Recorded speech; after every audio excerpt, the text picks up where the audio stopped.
Halo anak-anak, ketemu lagi bersama Bapak di channel Kamen Sensei.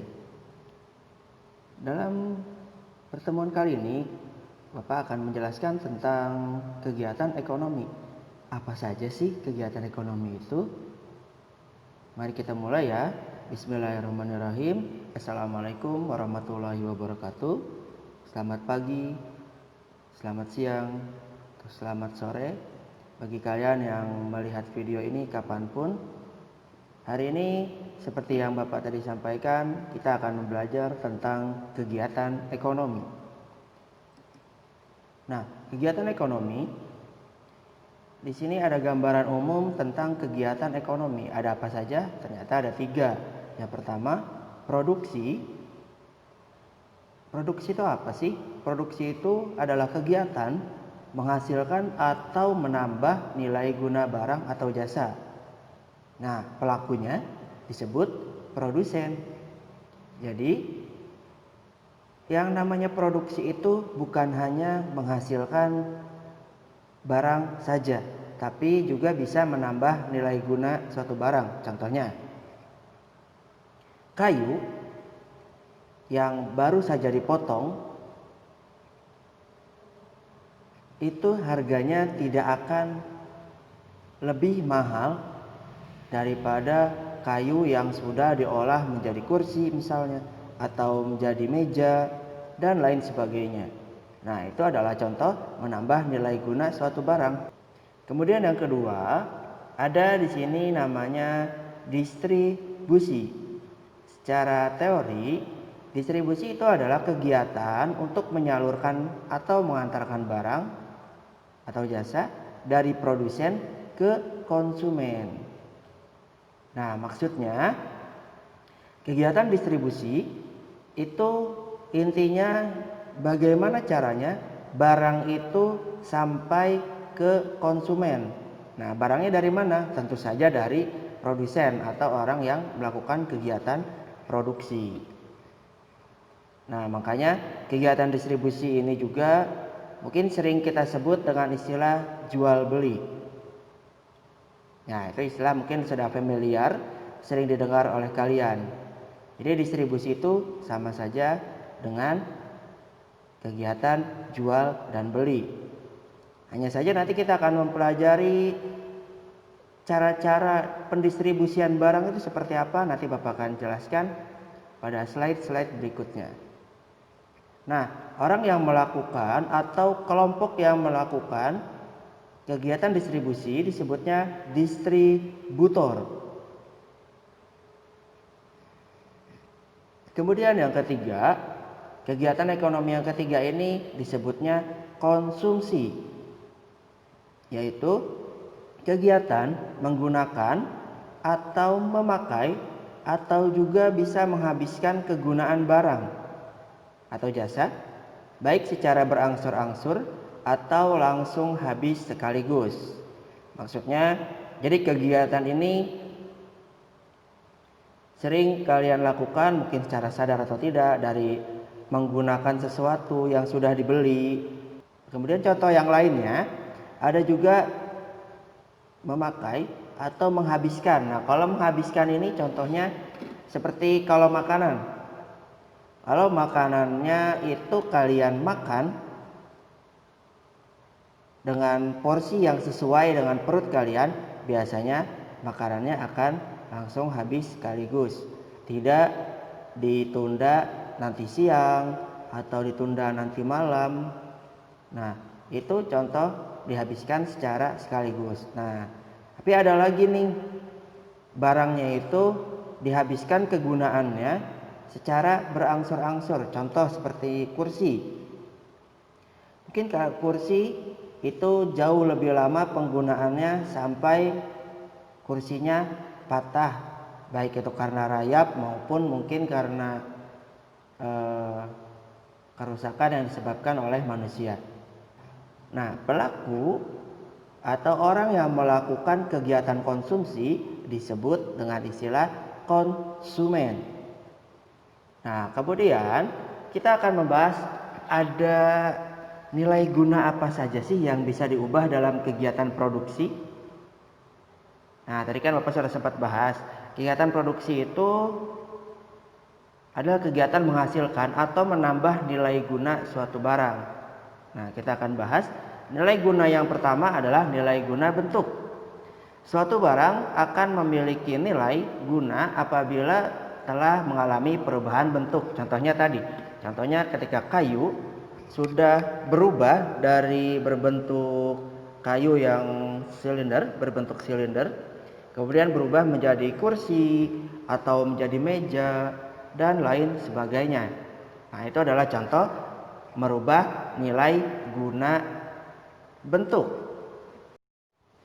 Nilai guna yang kedua adalah nilai guna kepemilikan. Nah, nilai guna kepemilikan ini adalah nilai guna barang yang akan bertambah apabila barang tersebut telah berpindah kepemilikannya. Dan juga biasanya harga akan semakin mahal jika barang tersebut dipakai oleh siapa. Contohnya, misalkan ketika sepatu yang dibeli dari toko, mungkin harganya akan lebih murah jika dibandingkan oleh sepatu yang sudah dibeli oleh misalkan atlet sepak bola seperti Cristiano Ronaldo. Jika sepatu itu sudah berpindah tangan kepada orang-orang yang memiliki kedudukan lebih tinggi, biasanya harganya akan lebih tinggi. Ya, mungkin awalnya sepatu tersebut harganya 1 atau 2 juta. Tapi ketika sudah dipakai atau sudah dimiliki oleh Cristiano Ronaldo atau Lionel Messi, harga sepatu tersebut bisa mencapai harga miliaran bahkan triliunan rupiah. Selanjutnya tentang nilai guna tempat. Jadi suatu barang itu nilai gunanya akan lebih tinggi jika berpindah tempat. Kalau tadi kan kepemilikan, kalau ini tempatnya. Nah, contohnya es teh manis. Ketika teh manis atau es teh manis tersebut ada di rumah kalian, mungkin harganya akan sangat terjangkau. Atau misalkan ada di warung, harganya juga akan sangat terjangkau. Tapi beda cerita jika es teh manis ini sudah pindah ke kafe. Jadi bisa jadi walaupun namanya berubah menjadi iced tea atau sweet iced tea, itu harganya akan lebih mahal. Nah, kemudian yang terakhir, nilai guna waktu. Suatu barang akan bertambah nilai gunanya jika digunakan pada saat yang tepat. Contohnya, kalau kalian membeli jas hujan pada saat musim panas, mungkin harganya akan jauh lebih murah dibandingkan pada musim hujan. Selanjutnya, faktor produksi. Nah, faktor produksi ini nanti juga lebih lanjut akan kalian pelajari di kelas 8. Mungkin di sini Bapak kasih tahu terlebih dahulu. Yang pertama, faktor alam. Faktor alam ini apa sih? Faktor alam adalah faktor produksi yang disediakan oleh alam sebagai bahan mentah atau bahan baku produksi. Banyak contohnya seperti tanah, air, dan juga mungkin pepohonan dari hutan, dan juga ada juga barang tambang dan lain sebagainya. Yang nomor 2, faktor tenaga kerja. Faktor tenaga kerja adalah sumber daya manusia yang dapat digunakan kemampuannya untuk proses produksi. Nah, tenaga kerja ini dibagi 3. Pertama, ada tenaga kerja terdidik atau skilled labor. Adalah tenaga kerja yang menempuh pendidikan formal, yaitu dari SD, SMP, SMA sampai lulus perguruan tinggi. Contohnya seperti dokter, guru, bahkan kalau lulus D3 ada yang jadi bidan, ada yang juga jadi apoteker, asisten apoteker, dan lain sebagainya. Itu dari tenaga kerja terdidik. Kemudian ada yang kedua, tenaga kerja terlatih atau disebut trained labor. Adalah tenaga kerja yang memiliki keterampilan yang terlatih bukan melalui pendidikan formal. Contohnya seperti montir, sopir, dan penjahit. Ya, mungkin sekarang montir mungkin sudah tidak bisa dibilang tenaga kerja terlatih kalau misalkan dia lulusan SMK otomotif. Karena secara tidak langsung ketika dia mengambil jurusan SMK otomotif dan dia kerja sebagai montir, dia bukan tenaga kerja terlatih, tapi tenaga kerja terdidik.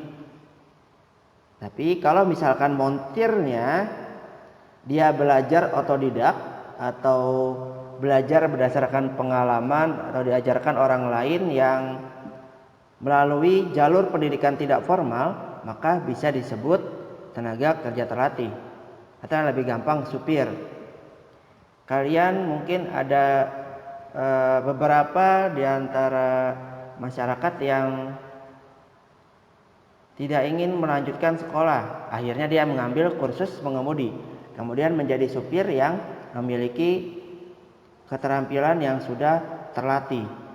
Kemudian ada juga penjahit. Dulu mungkin banyak kursus-kursus menjahit yang diminati oleh orang-orang untuk mengisi waktu luangnya.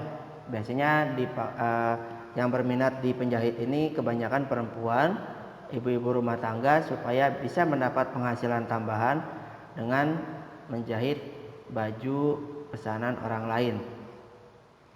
Nah, yang ketiga, tenaga kerja yang tidak terdidik dan tidak terlatih. Di sini tenaga kerja ini tidak melalui pendidikan formal dan non formal. Biasanya dia bisa melakukan itu mungkin karena kebiasaan saja, karena tidak ada yang mengajari. Faktor produksi yang ketiga, ada yang disebutnya faktor modal. Modal adalah segala hasil produksi, mungkin bukan dari produsen yang sama, yang dibuat pokoknya yang dibuat manusia dengan tujuan untuk menghasilkan barang atau jasa-jasa lain. Nah, makanya ketika kalian mendengar modal, itu bukan hanya masalah uang pertama yang akan digunakan sebagai modal membuat suatu barang misalkan. Bukan cuma uang, tapi bisa aja tadi kan contohnya mesin. Mesin adalah barang produksi yang diciptakan mungkin dari produsen yang lain supaya bisa menghasilkan barang baru di perusahaan yang ingin melakukan produksi. Kemudian ada lagi contohnya selain mesin, ada gedung. Selanjutnya faktor kewirausahaan. Faktor kewirausahaan adalah kemampuan menjalankan suatu perusahaan sehingga perusahaan tersebut dapat berjalan secara efisien dan menguntungkan. Nah, faktor kewirausahaan ini lebih ke skill. Biasanya dibagi dua, ada managerial skill. Managerial skill ini adalah kemampuan untuk mengatur proses produksi, baik itu mengatur jadwalnya, mengatur waktu pemeliharaan mesin, dan lain sebagainya. Itu disebutnya managerial skill. Kemudian ada juga technical skill, yaitu kemampuan secara teknis sesuai apa yang dibutuhkan di perusahaan tersebut. Contohnya, ketika perusahaan bergerak di bidang kimia, berarti kemampuan yang harus bisa dimiliki oleh karyawannya adalah kemampuan di bidang kimia. Selanjutnya, kita akan bahas tentang cara-cara mendistribusikan barang. Nah, cara-cara mendistribusikan barang itu ada 3. Yang pertama, distribusi langsung. Nah, distribusi langsung ini adalah distribusi barang atau jasa tanpa melalui perantara sehingga penyaluran langsung dari produsen kepada konsumen. Contohnya di sini ada gambar restoran dan konsumen. Jadi di mana restoran itu dia membuat sendiri masakannya, kemudian dia langsung menjual ke konsumen atau orang yang akan memakan makanan yang dihasilkan dari produsen tersebut. Kemudian ada namanya distribusi semi langsung. Distribusi semi langsung adalah sistem distribusi dari produsen kepada konsumen melalui pedagang perantara yang merupakan bagian dari produsen. Oke, di sini contohnya produsennya atau dia bisa disebutkan istilah kantor pusat. Contoh nih, misalkan restoran.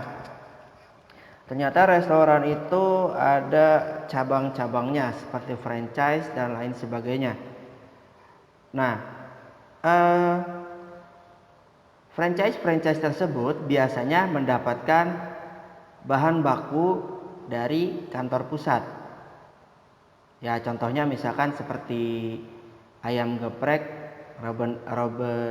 Roben Onsu atau disebutnya geprek bensu ya. Nah, geprek bensu juga itu kantor cabang dia mengambil barangnya dari kantor pusat seperti pasokan cabenya, cabai yang segar, terus juga bumbu-bumbunya dan sebagainya. Kenapa demikian? Karena supaya rasa dan kualitasnya tetap sama walaupun gepreknya ada di Cilegon, pusatnya di Jakarta. Nah, walaupun jauh tetap memiliki kualitas yang sama. Yang ketiga adalah distribusi tidak langsung. Nah, distribusi tidak langsung ini pengiriman barang melalui proses yang cukup panjang. Karena di sini pertama dari produsen dia jual ke agen-agen grosir atau pedagang besar. Nah, pedagang besar ini bukan karena warungnya yang besar, tapi karena dia menjual barang untuk dijual lagi, makanya harganya akan lebih murah, disebutnya pedagang besar atau grosir. Nah, kemudian pedagang grosir ini barangnya akan dijual ke pedagang kecil. Nah, pedagang kecil yang akan menjual ke rumah-rumah, baik itu menggunakan sepeda, di sini contohnya, atau juga menggunakan warung-warung yang sudah siap dibeli oleh konsumen. Selanjutnya kita akan membahas tentang pengelompokan pelaku konsumsi. Jadi pelaku konsumsi juga ada pengelompokannya. Yang pertama ada disebut rumah tangga keluarga. Nah, rumah tangga keluarga ini memiliki tingkat konsumsi yang berbeda. Nah, perbedaan ini apa sih penyebabnya? Pertama, biasanya pendapatannya. Ya, pendapatan keluarga A dan keluarga B pasti berbeda. Mungkin dari pekerjaannya juga berbeda. Semakin bagus pekerjaannya, mungkin gajinya akan semakin tinggi. Dan biasanya kalau gaji semakin tinggi, maka tingkat konsumsinya akan lebih tinggi. Biasanya seperti itu. Terus faktor yang kedua, jumlah anggota keluarga. Mungkin kalau keluarganya masih kecil, hanya ada 3 orang, misalkan ayah, ibu, dan adik, dan anak, maka tingkat konsumsinya masih rendah. Tapi beda halnya jika anaknya banyak. Atau lagi misalkan ada nenek atau kakek yang ikut tinggal di rumah itu, maka tingkat konsumsinya akan semakin meningkat. Nah, faktor yang ketiga ada gaya hidup. Semakin tinggi gaya hidup, maka akan semakin tinggi tingkat konsumsinya. Nah, ini yang lebih berbahaya karena semakin banyak gaya hidup yang kalian ikuti, mungkin kalian akan banyak tertekan karena uangnya cepat habis, atau mungkin uangnya habis dengan hal-hal yang mungkin sebenarnya nggak terlalu penting. Terus ada juga penyebabnya latar belakang pendidikan. Biasanya kalau misalkan mereka yang berpendidikan sebelum sarjana, mungkin barang yang dibelinya hanya sekitar kebutuhan-kebutuhan pokok saja. Ya mereka mungkin tidak perlu beli laptop atau tidak perlu beli PC. Kalau misalkan anak belajar online mungkin cukup dikasih HP. Nah, ada lagi yang berdasarkan lingkungan tempat tinggal. Kalau ada yang tempat tinggal yang Islami, ya mungkin mereka ya banyak yang bercadar atau celana yang di atas mata kaki, maka konsumsi yang lebih banyak di komplek tersebut ya berarti seperti niqab, terus juga celananya juga pasti tidak akan banyak yang beli yang panjang, belinya yang di atas mata kaki. Kemudian yang kedua ada rumah tangga perusahaan. Pada saat memproduksi barang, perusahaan pasti memerlukan bahan baku dong. Bahan baku itu ya berarti yang dikonsumsi atau dipakai untuk proses produksi. Terus yang ketiga, rumah tangga negara. Karena tujuan konsumsi negara berbeda dengan rumah tangga keluarga dan perusahaan, konsumsi negara bertujuan untuk memenuhi atau melayani kebutuhan masyarakat secara umum. Biaya yang digunakan juga berasal dari masyarakat, bisa berupa dari pajak atau berupa dari keuntungan-keuntungan bank dan lain sebagainya. Oke, sekian materi hari ini. Mudah-mudahan bermanfaat bagi kalian. Kita akhiri dengan ucapan hamdalah dan doa kafaratul majelis.